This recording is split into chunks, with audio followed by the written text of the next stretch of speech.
এক ছিল এক বিশাল নীল তিমি। কিন্তু সে ছিল না সমুদ্রে, সে থাকত আকাশের মধ্যে। মেঘের ভেতর সে ভেসে বেড়াত, যেন আকাশটাই তার সামনে।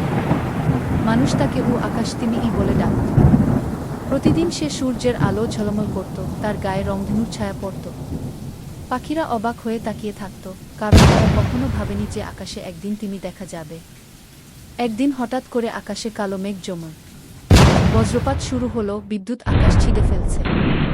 তিমি ভয় পেয়ে গেল, তার বিশাল শরীর কাঁপতে লাগল। ঠিক তখনই এক সাহসী ঈগল উড়ে এলো। ঈগল বলল, ভয় পেও না, আমি তোমাকে পথ দেখাবো গু। তিমি অবাক হয়ে জিজ্ঞেস করল, তুমি এত ছোট অথচ এত সাহসী কেন?